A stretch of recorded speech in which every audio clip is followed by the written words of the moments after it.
ഒരു കുട്ടി ജനിച്ചാൽ നമ്മൾ പല ആളുകളും അശ്രദ്ധമായി പോകുന്ന 11 കാര്യങ്ങളുണ്ട്. ഒരു കുട്ടി ജനിച്ച ഉടൻ തന്നെ ചെയ്യേണ്ട 11 സുന്നത്തുകൾ. ഈ സുന്നത്തുകൾ ഏതൊക്കെയാണെന്ന് പഠിച്ചു വെച്ചാൽ, അത് ആണുങ്ങളും പഠിക്കണം പെണ്ണുങ്ങളും പഠിക്കണം. പഠിച്ചു വെച്ചാൽ നമ്മുടെ മക്കൾക്കോ അല്ലെങ്കിൽ നമ്മുടെ മക്കളുടെ മക്കൾക്കോ നമുക്ക് ചെയ്യേണ്ടി വന്നാൽ വളരെ എളുപ്പമാണ്. പല ആളുകൾക്കും അറിയില്ലാത്ത ഈ 11 സുന്നത്തുകൾ ഏതൊക്കെയാണെന്ന് വിശദമായി വ്യക്തമായി നമുക്ക് വീഡിയോയിലൂടെ കേൾക്കാം.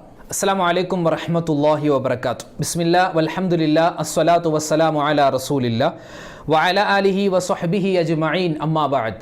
ഇന്ന് നമ്മൾ പറയാൻ പോകുന്നത് നമ്മുടെയൊക്കെ ജീവിതത്തിൽ നടക്കാൻ വളരെയധികം സാധ്യതയുള്ള ഒരു മേഖലയാണല്ലോ ഈ പ്രസവാനന്തരം ഒരു കുട്ടിയെ നമ്മുടെ കൈകളിലേക്ക് കിട്ടിയാൽ ആ കുട്ടിയുമായി ബന്ധപ്പെട്ട് ഇസ്ലാമികപരമായി എന്തൊക്കെ കാര്യങ്ങളാണ് ചെയ്യേണ്ടത്. അത് പല ആളുകൾക്കും അറിയാം, എന്നാൽ അറിയില്ല. എന്ത് ചെയ്യണം, ബാങ്ക് വിളിക്കണം, ഇക്കാമത്ത് കൊടുക്കണം എന്നൊക്കെ അറിയാം, പക്ഷെ അതിൻ്റെ വ്യക്തമായ രൂപരേഖ പല ആളുകൾക്കും അറിയില്ല. ഇൻഷാ അല്ലാഹ് അതുമായി ബന്ധപ്പെട്ട ചില കാര്യങ്ങളാണ് നമ്മൾ സംസാരിക്കുന്നത്. ഒരു കുട്ടി ജനിച്ചാൽ ആ കുട്ടി ജനിച്ച് ആ കുട്ടിയുമായി ബന്ധപ്പെട്ട ആളുകൾ ചെയ്യേണ്ട 11 തരത്തിലുള്ള സുന്നത്തുകൾ ഉണ്ട്. ഇൻഷാ അല്ലാഹ് അത് നമുക്ക് വ്യക്തമായി വേഗത്തിലൊന്ന് പറഞ്ഞു പോവുകയാണ്. ആദ്യം തന്നെ ഒരു കുട്ടി ജനിച്ചു എന്നറിഞ്ഞാൽ നമ്മുടെ ഭാര്യക്ക് അല്ലെങ്കിൽ നമ്മുടെ സഹോദരിക്ക് അല്ലെങ്കിൽ നമ്മുടെ ബന്ധുമിത്രാദികളിൽ ആർക്കെങ്കിലും ഒരു കുട്ടി ജനിച്ചു എന്നറിഞ്ഞാൽ ആദ്യം പ്രത്യേകിച്ച് ആ കുട്ടിയുടെ പിതാവ് എന്ന നിലയിൽ ആ പുരുഷനും അതുപോലെ തന്നെ മറ്റു ബന്ധുമിത്രാദികളും ഒരു കുട്ടി ജനിച്ചു എന്നറിഞ്ഞാൽ ആദ്യം പറയേണ്ട വാക്ക് അൽഹംദുലില്ലാ എന്ന വാക്കാണ്. ഇനി പറയുന്ന ഈ 11 കാര്യങ്ങളും ചെയ്യൽ നിർബന്ധമാണ്. ഉസ്താദ്, ഈ 11 കാര്യങ്ങൾ ഞങ്ങൾ എങ്ങനെ ചെയ്യും? ഒരു കുട്ടി ജനിച്ച ഉടനെ എത്രയോ കാര്യങ്ങൾ ചെയ്യാനുണ്ട്. ഹോസ്പിറ്റലിലാണ് ഇപ്പോൾ എല്ലാവരും പ്രസവിക്കുന്നത്, അല്ലെങ്കിൽ ഓപ്പറേഷൻ ആയിരിക്കും അല്ലെങ്കിൽ പ്രസവമായിരിക്കും. അപ്പോൾ ഈ സമയത്ത് ഈ 11 കാര്യമൊക്കെ എങ്ങനെ ചെയ്യും എന്ന് ബേജാറടിക്കേണ്ട ഒരു കാര്യവുമില്ല. ഇൻഷാ അല്ലാഹ് ഓരോ കാര്യങ്ങൾ കേൾക്കുമ്പോൾ ഇത്രേ ഉള്ളോ എന്ന് നമുക്ക് തോന്നും. ഇൻഷാ അല്ലാഹ് അതിൽ ഒന്നാമത്തെ കാര്യം പറയുന്നത് ആദ്യമായി അൽഹംദുലില്ലാ എന്ന അള്ളാഹുവിൻ്റെ ഒരു സ്തുതിയുടെ വാക്യം പറയണം. കാരണം വിവാഹം കഴിഞ്ഞിട്ട് എത്രയോ വർഷങ്ങളായി മക്കളില്ലാതെ വിഷമിക്കുന്ന എത്രയോ ദമ്പതിമാരുണ്ട്. അപ്പൊ അവർക്കൊന്നും അല്ലാഹു തആല കൊടുക്കാത്ത ഒരു അനുഗ്രഹം നമുക്ക് നൽകി. അതുകൊണ്ട് എന്ത് പറയണം? അത് ആണാവട്ടെ പെണ്ണാവട്ടെ ആൺകുട്ടിയാവട്ടെ പെൺകുട്ടിയാവട്ടെ ഒരു കുട്ടി ജനിച്ചു എന്ന വാർത്ത കേട്ടാൽ അത് കേട്ട ആളുകൾ പറയേണ്ടത് അൽഹംദുലില്ലാ എന്ന വാക്കാണ്. രണ്ടാമതായി ചെയ്യേണ്ട അതിപ്രധാനമായ ഒരു സുന്നത്ത്, ആ കുട്ടിയെ നമ്മുടെ കൈകളിലേക്ക് ഏൽപ്പിക്കപ്പെട്ടാൽ, ഇപ്പോൾ പ്രസവിച്ചു കഴിഞ്ഞ് സിസ്റ്റർമാർ എന്ത് ചെയ്യും? അവിടുത്തെ നേഴ്സുമാർ കുട്ടിയെ എടുത്തു കൊണ്ടുവന്ന് നമ്മുടെ കയ്യിലേക്ക് തരും. രക്ഷിതാവിൻ്റെ കയ്യിലേക്കോ അല്ലെങ്കിൽ നമ്മുടെ ഉമ്മയുടെയോ അല്ലെങ്കിൽ ഭാര്യയുടെ ഉമ്മയുടെ ഒക്കെ കയ്യിൽ ആരാണോ അവിടെ ഉള്ളത് അവരുടെ കയ്യിലേക്ക് തരും. ആ സമയത്ത് അവിടെ ഉള്ളവർ ആരാണോ അവർ, കാരണം കുറച്ച് സമയം നമുക്കിപ്പോൾ നമ്മുടെ കയ്യിലേക്ക് ആ കുട്ടിയെ തരുള്ളൂ ആ ഒരു സമയത്ത്. കാരണം ഹൈന്ദവരാണെങ്കിലും ക്രൈസ്തവരാണെങ്കിലും മുസ്ലിമീങ്ങളാണെങ്കിലും ആ കുട്ടിയെ ആദ്യം കയ്യിലേക്ക് കിട്ടുമ്പോൾ അവരുടേതായ ചില ആരാധന വചനങ്ങൾ പറയുന്ന പതിവ് എല്ലാ മതത്തിലുമുണ്ട്. അപ്പോൾ അത് നിർവഹിക്കാൻ വേണ്ടി എന്ത് ചെയ്യും? ഒരു അല്പസമയം നമ്മുടെ കയ്യിലേക്ക് കുട്ടിയെ തരും. ആ സമയത്ത് നമ്മൾ മറക്കാതെ ചെയ്യേണ്ട ഒന്നാമത്തെ കാര്യം, ആ കുട്ടിയുടെ വലത് ചെവിയിൽ ബാങ്ക് കൊടുക്കണം, ഇടത് ചെവിയിൽ ഇഖാമത്ത് കൊടുക്കണം. അപ്പോൾ ഉസ്താദേ, ഞങ്ങളുടെ കൂട്ടത്തിൽ ആണുങ്ങൾ ആരുമില്ലെങ്കിൽ ആരും വേണ്ട, ആണുങ്ങൾ വേണമെന്ന് നിർബന്ധമൊന്നുമില്ല. ഉമ്മമാരെ ഇപ്പോൾ ചിലപ്പോൾ നമ്മുടെ ഉമ്മയായിരിക്കും അല്ലെങ്കിൽ ഭാര്യയുടെ ഉമ്മയായിരിക്കും ഉണ്ടാവുക. ആ സമയത്ത് ആരാണോ പെണ്ണുങ്ങളാണെങ്കിൽ പെണ്ണുങ്ങൾ, ഇനി ആണുങ്ങൾ ഉണ്ടെങ്കിൽ അവർ കൊടുക്കട്ടെ, ഇല്ലെങ്കിൽ പെണ്ണുങ്ങൾക്കും സ്ത്രീകൾക്കും കൊടുക്കാം. വലത് ചെവിയിൽ ബാങ്ക് കൊടുക്കണം, ഇടത് ചെവിയിൽ ഇഖാമത്ത് കൊടുക്കണം. അതാരും മറന്നു പോകരുത്. ഇങ്ങനെ ബാങ്കും ഇഖാമത്തും കൊടുത്താലുള്ള ശ്രേഷ്ഠത എന്താണ്? 4 ഗുണങ്ങൾ മഹാന്മാർ പറഞ്ഞു തരുന്നു. ഒന്നാമത്തേത്, ചെറുപ്പത്തിൽ തന്നെ ആ കുട്ടിക്ക് അള്ളാഹുമായിട്ടുള്ള ബന്ധമുണ്ടാകും, അവനിക്ക് ഈമാൻ വർദ്ധിക്കും. അതുപോലെ ഫിക്സ് രോഗം, അതുപോലെ മറവി രോഗത്തെ തൊട്ട് അള്ളാഹുവിന്റെ വലിയ കാവലുണ്ടാകുമെന്നൊക്കെ മഹാന്മാരായ ഉലമാക്കൾ ബാങ്കും ഇഖാമത്തും ഒരു കുട്ടിയുടെ ചെവികളിൽ കൊടുക്കുമ്പോൾ കിട്ടുന്ന പ്രതിഫലമായി, കിട്ടുന്ന നേട്ടമായി, മഹത്വമായി പറഞ്ഞു തരുന്നുണ്ട്. ഇനിയോ മൂന്നാമതായി ശ്രദ്ധിക്കേണ്ട കാര്യം, പറ്റുമെങ്കിൽ ആ സമയത്ത് നമുക്ക് പറ്റുമെങ്കിൽ സൂറത്തു ആലി ഇമ്രാനിന്റെ 36ാമത്, പ്രത്യേകിച്ച് ഉമ്മമാരൊക്കെ ഇത് പഠിച്ചു വെക്കണം. സൂറത്തു ആലി ഇമ്രാനിന്റെ 36ാമത്തെ ഒരു ആയത്തുണ്ട്. ഹന്നാ ബീവി റളിയല്ലാഹു തആല അൻഹ അവരുടെ മകളായ മറിയം ബീവി ജനിച്ചപ്പോൾ ആ മറിയം ബീവിയുടെ ചെവിയിൽ, വലത് ചെവിയിൽ പറഞ്ഞ ഒരു ആയത്തുണ്ട്. ഏതാണ് ആയത്ത്? സൂറത്തു ആലി ഇമ്രാനിന്റെ 36ാമത്തെ ആയത്ത്, ഇന്നി ഉഈദുഹാ ബിക വദുർരിയതഹാ മിനശ് ശൈത്വാനിർ റജീം എന്ന ആ ഒരു ചെറിയൊരു ആയത്ത്, 36ാമത്തെ ആയത്ത് സൂറത്തു ആലി ഇമ്രാൻ. ഇന്ന് തന്നെ മറിച്ചു നോക്കി അതൊന്ന് മനഃപ്പാടമാക്കി വെക്കുക.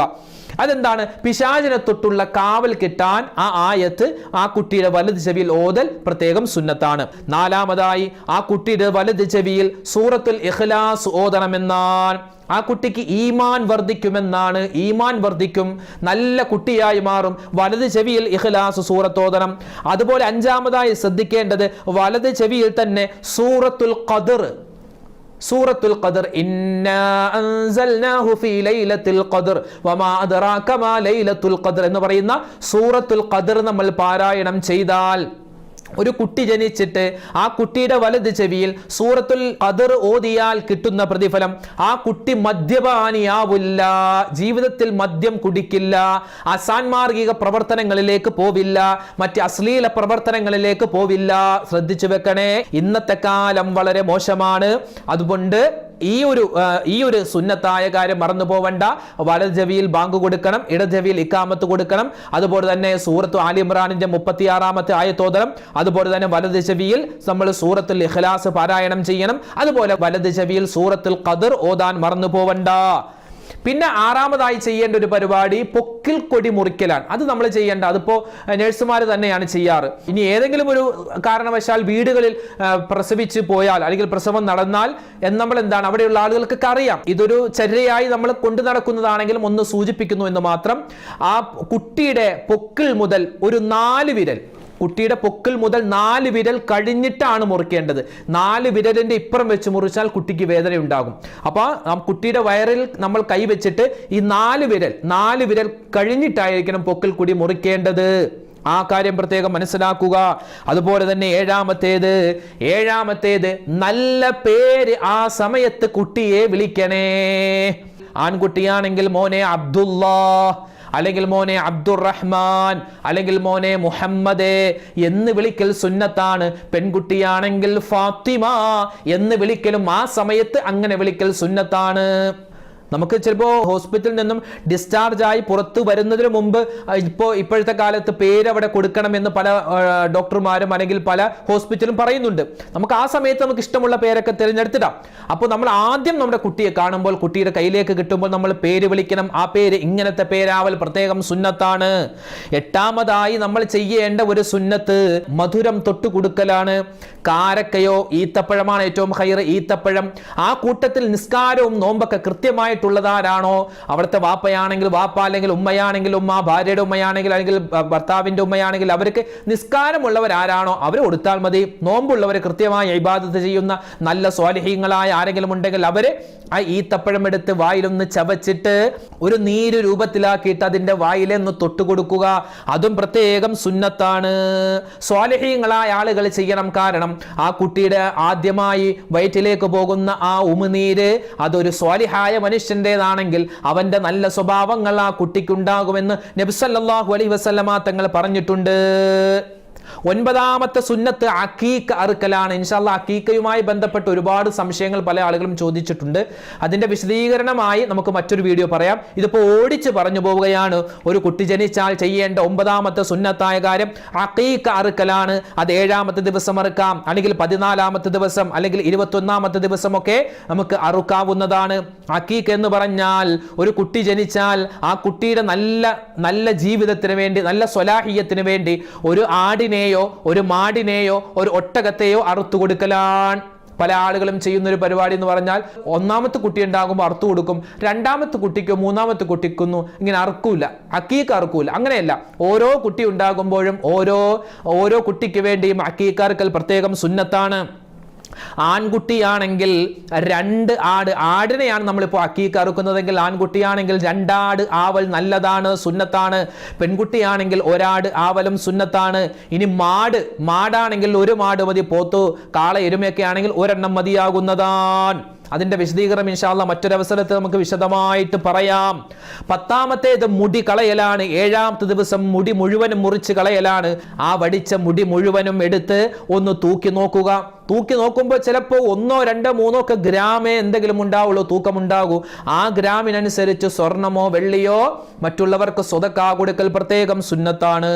11ാമത്തെ സുന്നത്ത്, ഒരാൾക്കൊരു കുട്ടി ജനിച്ചു എന്ന സന്തോഷ വാർത്ത അറിഞ്ഞാൽ നമ്മുടെ അനുജന്, നമ്മുടെ ജ്യേഷ്ഠന്, അല്ലെങ്കിൽ നമ്മുടെ പെങ്ങൾക്ക്, അല്ലെങ്കിൽ നമ്മുടെ കൂട്ടുകാർക്ക് ആർക്കെങ്കിലും ഒരു കുട്ടി ജനിച്ചു, അത് ആൺകുട്ടിയാവട്ടെ പെൺകുട്ടിയാവട്ടെ, ഒരു കുട്ടി ജനിച്ചു എന്ന് നമ്മളോട് പറയപ്പെട്ടാൽ, നമ്മൾ അറിഞ്ഞാൽ നമ്മൾ അവർക്ക് വേണ്ടി ദുആരക്കണം. അല്ലാഹുവേ, ആ കുട്ടിയെ നീ സ്വാലിഹീങ്ങളാക്കണേ, ആ കുട്ടിയെ നീ നല്ല മോനാക്കണേ, നല്ല മോളാക്കണേ എന്ന് നമ്മൾ ദുആ ചെയ്യലും പ്രത്യേകം സുന്നത്താണ്.